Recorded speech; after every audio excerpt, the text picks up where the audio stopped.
Hi, I'm your host, Karen Thompson. Welcome to Staging Cells. We have a great show lined up for you today. We'll be discussing curb appeal and landscaping and how important it is in the selling process. Joining me now first is my guest, Shawn Kenny of Royal LePage Meadowtown Realty. Hi, Shawn. Thanks for being here today.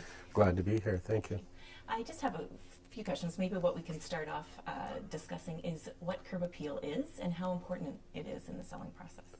Well, curb appeal is essentially the first impression that you get of a home when you approach it, when you drive up to it, when you pull into the driveway, or maybe even just driving by.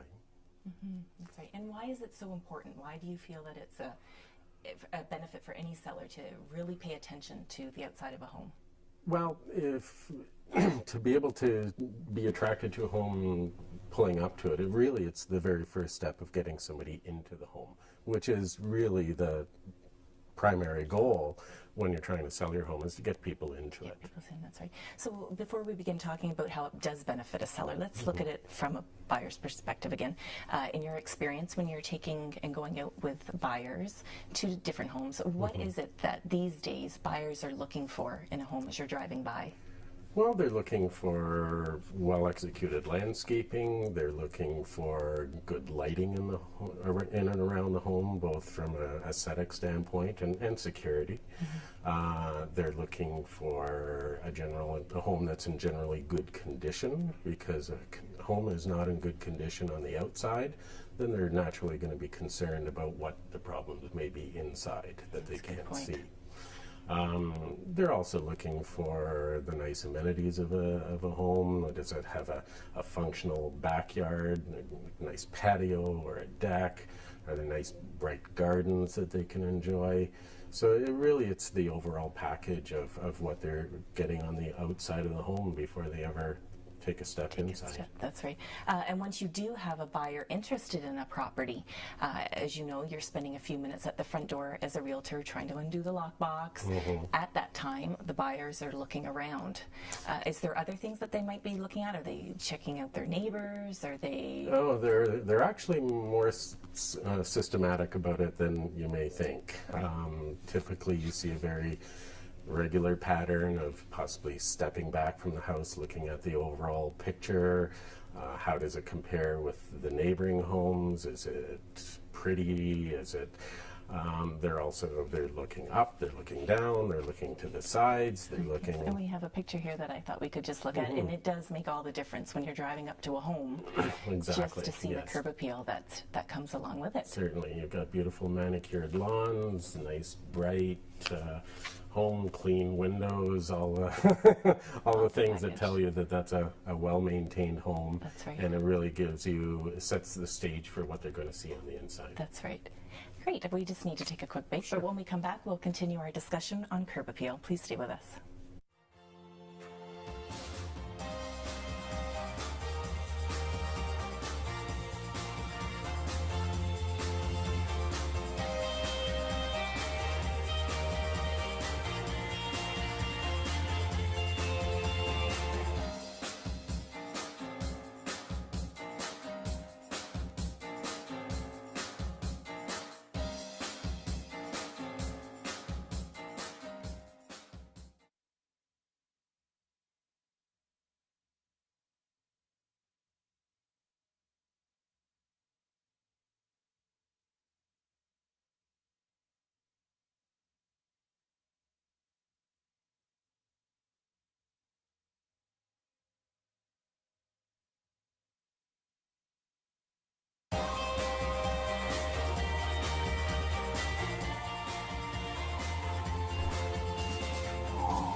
Welcome back to Staging Cells.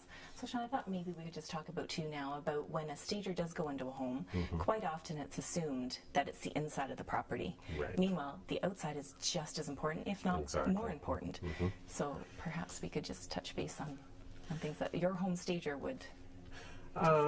Well, typically, certainly try and prepare the client that the stager, what the stager is going to be talking to them about, that it will be about both inside and outside. And that basically they're going to give them some common sense suggestions on preparing the outside of the home for sale, to making sure that they have all their hoses on the reel, and recycle bins are stowed away, and cleaning the garage out, and getting the clutter off the front porch, putting the toys away, or the winter tires that are stored there for the summer. That's right. And another big one is people don't think about is the old tin can that they use an ashtray out on the porch. So just common sense things that the stager is going to be coaching them on. Right.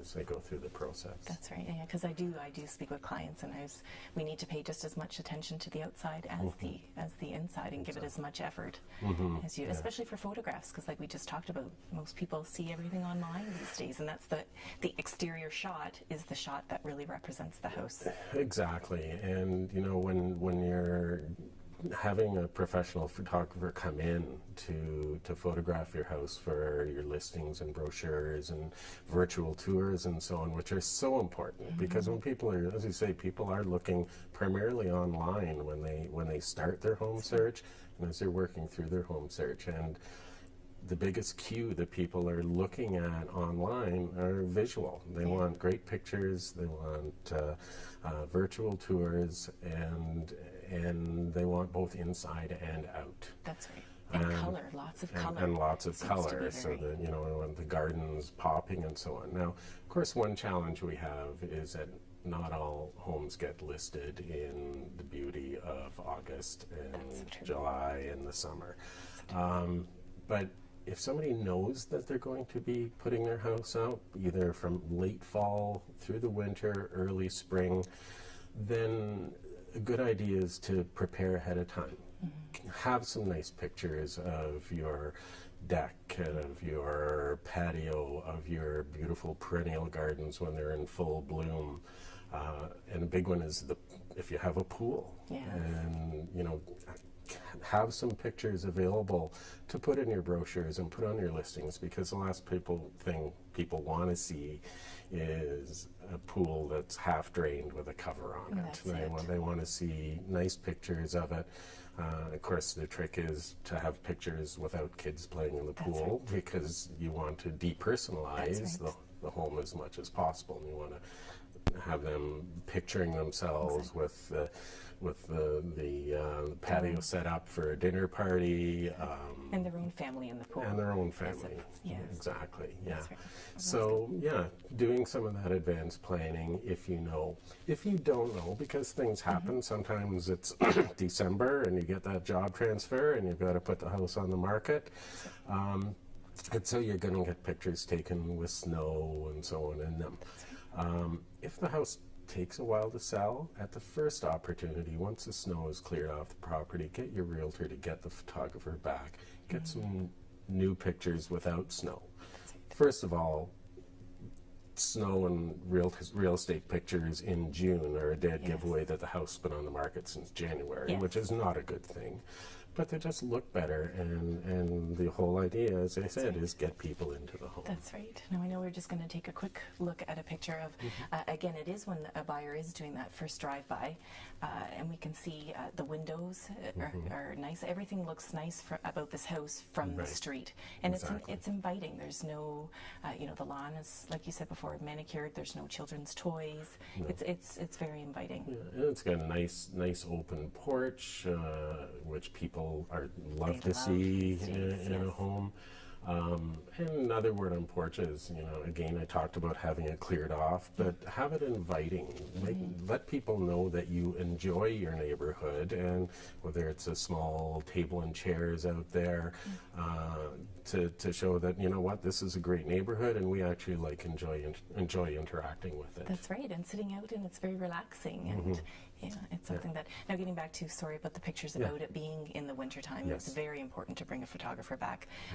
Another thing that, of course, you don't want to show is how long your house has been actually on the market for. So that's another reason. But maybe we could quickly talk about the buyers when you are with a buyer. How is a buyer these days looking for a certain type of property? I know they go online, like we just spoke about. Yeah. What are some other ways that? Well, they may be, one is the people that actually don't know that they're in the market for a house. Right? And they happen to be driving down your street, and all of a sudden they see the postcard in front of them, this beautiful home that's well taken care of, and it just happens to have a for sale sign in the driveway, or maybe an open house sign.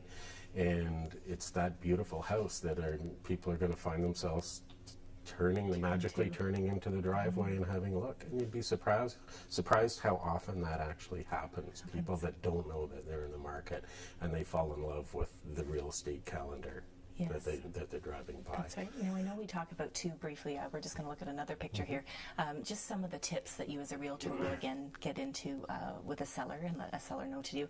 One that I often come across is that buyers think immediately they need to cut trees whenever it's in front of a property. But what a lot of people don't realize is they're very valuable. Yeah. Trees actually add a value to the home depending on the age of the home and the size of the tree. It can be upwards of $30,000-$40,000 or more. And to remove that tree, you're actually carving that money out of your bottom line at the end. That's it. So it is important. Yes, we'll talk briefly just also a house number. That's another very important. You need to be able to see the house number from the street. Yes. So you can see here, this one's very, very clear. You could see it. I'm sure it would be really great too if you had a light on top of it so you can see it at night. For sure, yes. We are going to take a quick break. When we come back, though, we'll continue our discussion on curb appeal, and I'll also have another two guests joining us to talk about landscaping. Please stay with us.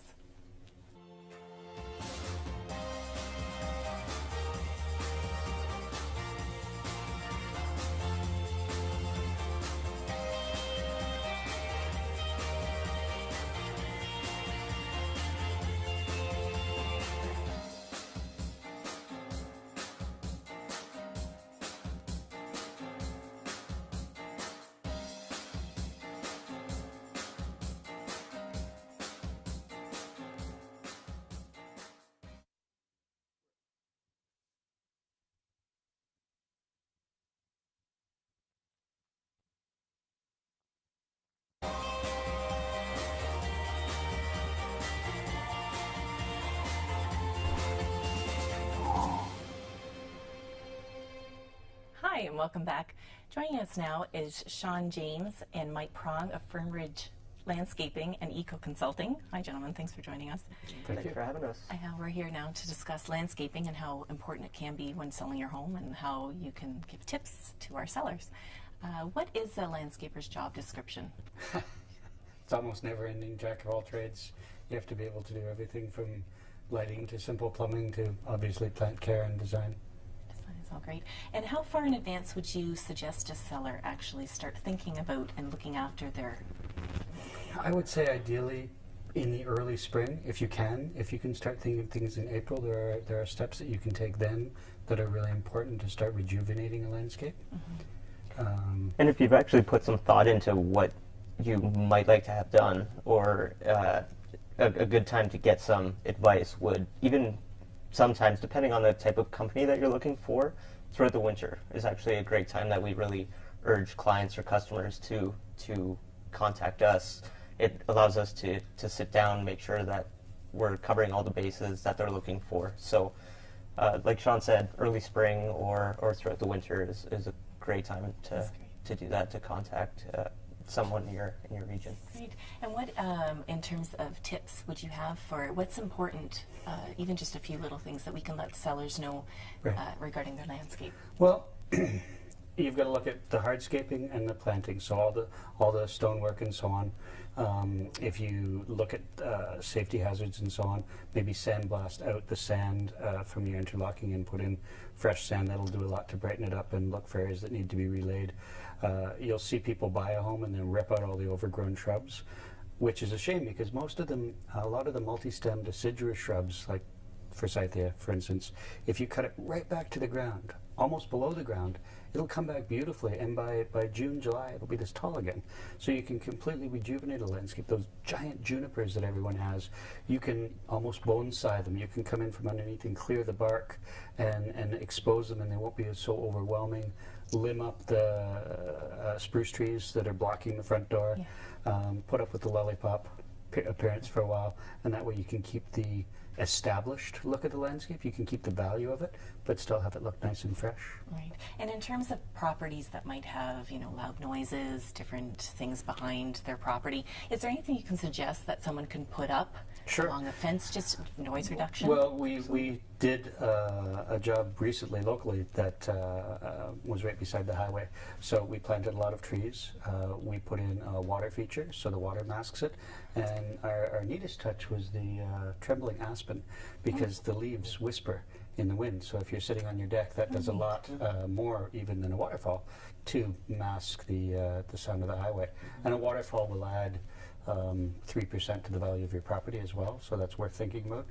A good patio, especially a permeable patio, will add 12%, so that's valuable things for people to know. Great, yes, and I was just going to touch on that too, because there is a big asset in improving the landscaping on your property. Definitely. Shawn and I talked a bit about, removing trees that really shouldn't be removing. That's right, because yes, it's exactly. Yeah, it always is such a crime to see something that does so much good, and we value these things in our heart. People in Halton County paid $300,000 so that a road would go around a tree.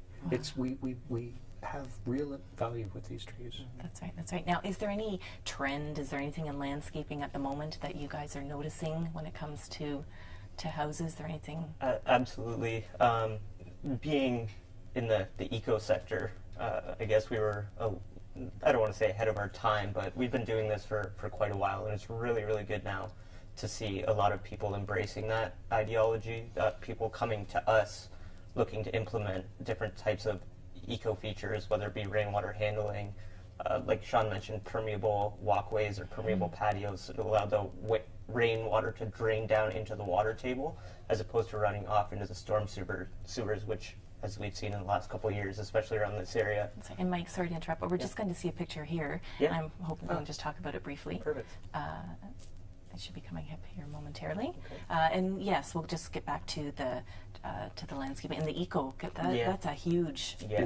Pollinator really plantings as well. That's right. So here we are. Ah, yes. You can see That's a beautiful, beautiful permeable patio. Is that so? Could you And that tell us a little landscape bit is about also almost entirely edible. it? What? Oh my Yeah. goodness, that's amazing. Yeah, and it can be just as beautiful. There's a lot of demand now. The public is really embracing more than the governments are. The public is pushing this movement forward. A lot Right. of So in terms of when someone is hiring a landscaper, how important is it? A lot of people do focus, especially when they're selling a house, because they realize that the money isn't staying with them. It's going on to the next person, the next owner. How important, what focus should be on price? Is there a different thing that, can you sit down with a client and actually just think of, top range? Well, part of it is, I wouldn't say that there's an actual dollar figure that you could put on it, but you can do a lot inexpensively by rejuvenating what you've got, looking for the little touch-ups that need to be made to make it safe, make it look shiny again, really. Especially the rejuvenating of the plantings and the hardscaping. Those are big things. And one thing I might just add to that as well is one thing that really kind of goes by the wayside when thinking about this. It's a very, I don't want to say low-key, that's not the right word, but it's kind of an afterthought, is landscape lighting. Right, that's a great point. Being in Canada, obviously we're dealing with sometimes 7 or 8 months of dark, dreary weather, right? So having that lighting creates a lot warmer, homier type feel, especially if you're trying to sell in the winter. There's nothing worse than pulling up to a house and having it pitch black. You can't even see the house from the road. And it doesn't take a lot. Just lighting up some trees or downlighting or washing across the front of the house. One of the best times for me personally is in Christmas. Everything's lit up really nicely. Now, if you can imagine capturing that and having something like that all year, maybe not so ornate or Yes. decorative, It's but just as artful. it really can be, and it's something that really gets lost. And it also gives a sense of security to a property, which is something people think about. that's a really good You're lighting point. your pathways, so there's safety. You're softly lighting with LED low voltage, so there's no shadows for people to hide in. So that house, if you picture a street that doesn't have any lighting, that house that does is warmer and safer to And people. it's standing out. That's right. And that's exactly what And you you want can it to do. you can also and hide. You could have a Chevy in the backyard that Yeah. your spouse is fixing up, and you light around it, and it's gone right. at night. That's it's right. it's a Sorry, good Shawn, way we to do work need it. to take a break. Yep. When we return, we'll continue our discussion on landscaping. Please stay with us.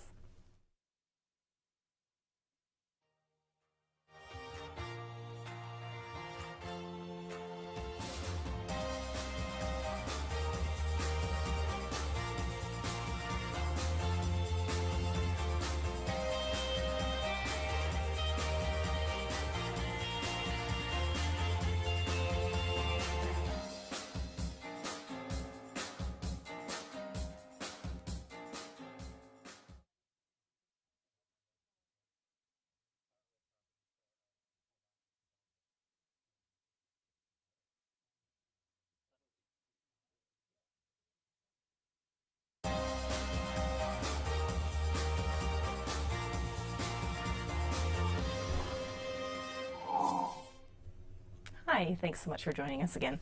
Now, Shawn, you had a quick comment about lighting. Yeah, the fact is that for basically 4 months out of the year, the majority of home viewings are done in the dark.